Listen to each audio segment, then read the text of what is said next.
François-Guy Thivierge est considéré comme un des pionniers de l'escalade à Québec. En 2001, il devenait même le premier alpiniste de glace à escalader un iceberg. Un exploit extrêmement dangereux. Mais qu'est-ce que vous voulez? L'escalade, il est tout simplement incapable de s'en passer. Catherine Ève Gadouri l'a rencontré au sommet du Mont-Sainte-Anne où il s'entraîne en vue de son prochain exploit, qui a une petite saveur de 400e.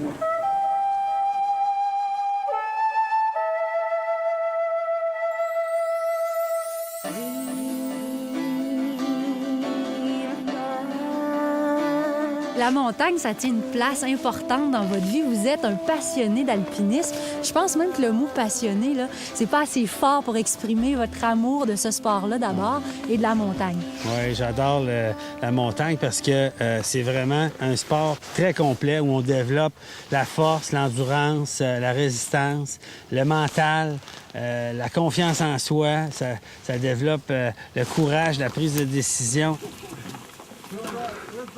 Et là, vous préparez un beau projet. Cette année, vous avez fait une sorte de pratique générale sur le Kilimandjaro pour préparer un projet bien spécial. J'aimerais que vous en glissiez un mot. Le Kilimandjaro, on a atteint le sommet le 5 janvier. Good morning! Ça a été une réussite là, de 7 jours d'ascension jusqu'au sommet. Puis ça, c'est le pré-expédition pour le Mont Everest. Je vais partir le 25 mars prochain pour une expédition de 70 jours où on va tenter le sommet du Mont Everest, puis d'amener le drapeau du 400e au sommet du Mont Everest. Ben oui, le drapeau du 400e, pourquoi? Pour surtout rendre hommage à cette belle fête, rendre hommage aux explorateurs il y a 400 ans qui ont planté le drapeau sur Québec. Il nous reste 50 mètres pour arriver au col. Là. On est à 5000. 5700 mètres. Comment on se prépare pour monter l'Everest? Bon, c'est sûr que ça demande beaucoup de préparation cardiovasculaire, de marche en montagne, de ski de fond, qui te permettent de réaliser les dernières journées de l'Everest qui vraiment sont épuisantes, sont très difficiles. Fait que c'est sûr que l'Everest est accessible à du monde qui ont bien de l'argent. Ils peuvent se payer le billet de...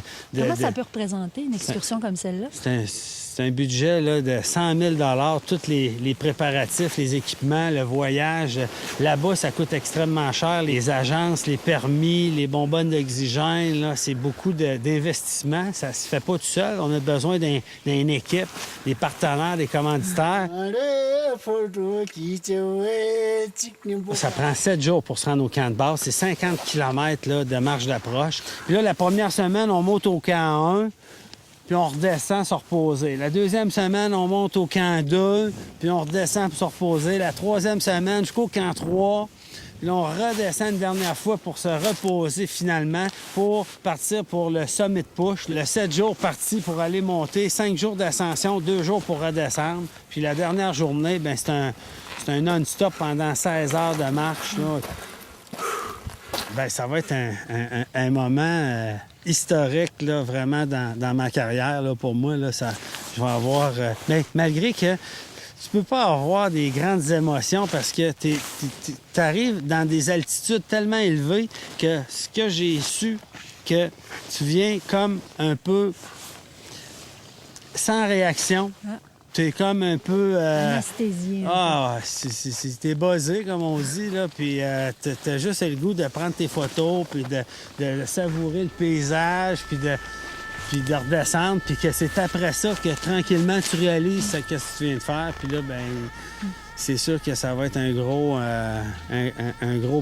gros rêve réalisé. Si vous voulez encourager François-Guy Thivierge, il donne une conférence le 4 mars prochain lors d'un souper bénéfice à l'Auberge Saint-Antoine. Quant à nous, c'est déjà le temps de se dire au revoir.